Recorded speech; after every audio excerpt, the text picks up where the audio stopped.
Hey guys, this is just going to be a real quick overview video of how to add an amplifier to your factory subwoofer in a Cobalt or a G5 Pursuit, whatever, same car, same thing. Basically, I only did this just because I didn't want to spend a ton of money on an audio system. Like, it comes with an audio system and it's pretty good, and the only reason I did this was just to get a little more thump from the sub. Literally, that was it. So it's very easy to do. All you really need is an amplifier and a line out converter, which is kind of tucked under there.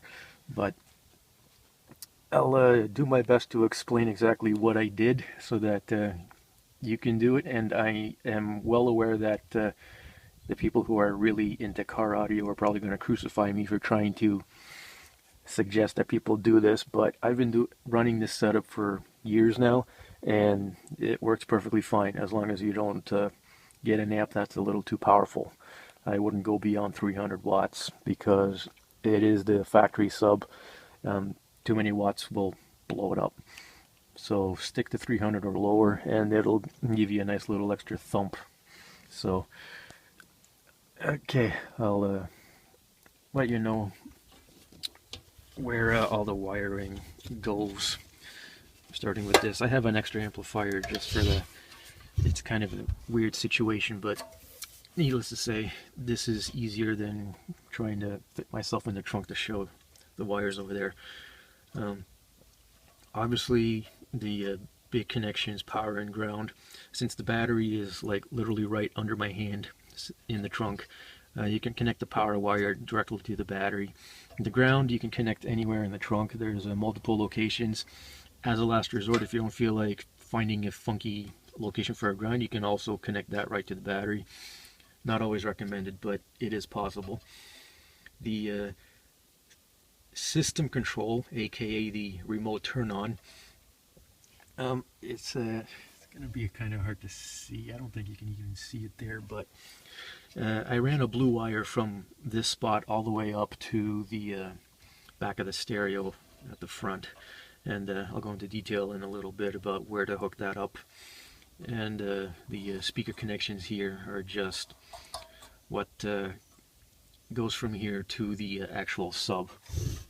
Now you can see on top of the sub there's the original wiring harness that is now actually connected to the amplifier, and the wires that were connected to there are now going to the line out converter, which I'll show you in a little bit. But that's pretty much the gist of it.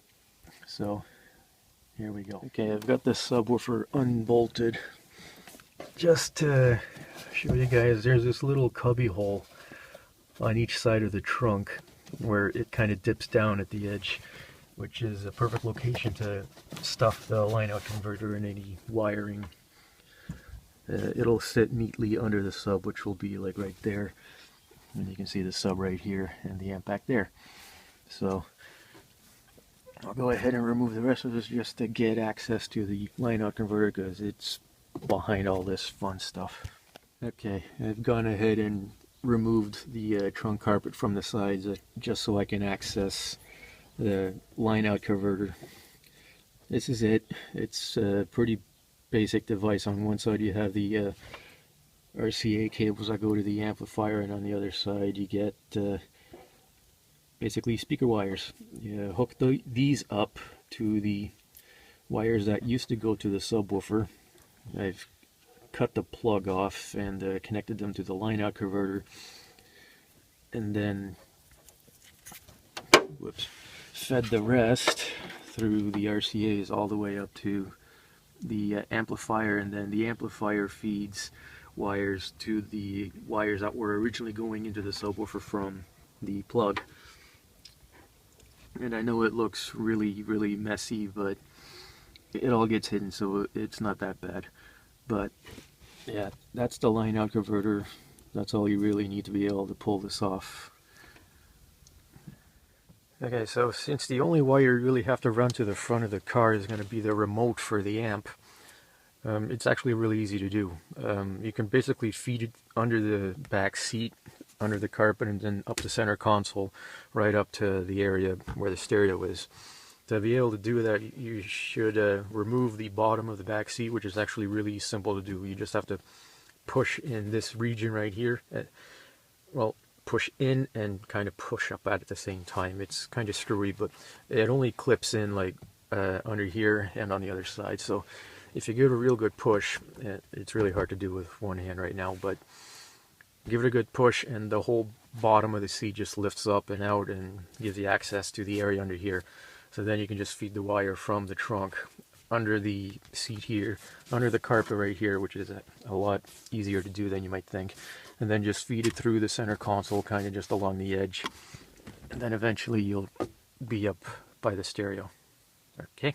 In order to be able to connect the remote wire to the back of the stereo, you're going to have to remove a bunch of plastic pieces up here. You got to take this one off. It just basically unclips. You just got to pull. Same with the whole unit that surrounds the stereo and the heater controls. That just pulls out.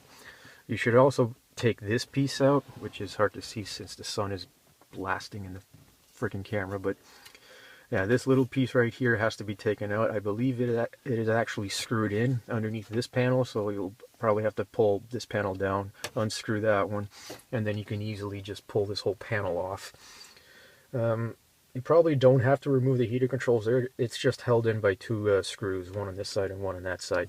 The stereo itself is 4 screws, 2 on this side, 2 on the other. Just take those out and the whole unit will pop off.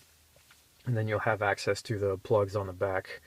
And once I get all this taken out, I'll continue on with how to hook up the remote wire behind here. Okay, so I've got everything that I need to remove taken out just to make this more visible. And feel free to ignore this mess of plugs. That's all for the heater and AC controls. But let's see if I can get this positioned properly. You can see right there is where the remote wire is hooked up.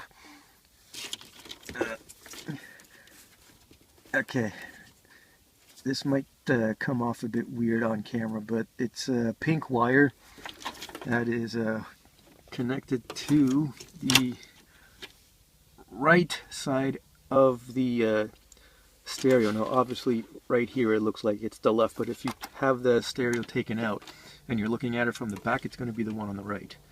So from here it's left, but it's actually the one on the right if you take it out. So yeah, and that pink wire acts as your remote turn on for your factory amp. So if you tap into that and run the wire to the back, you can use that as a remote turn on for your amp in the back that you're going to put in. Now keep in mind, this will only work if you have the factory Pioneer system. If you don't, you can't run the remote wire up here because this probably isn't going to be here.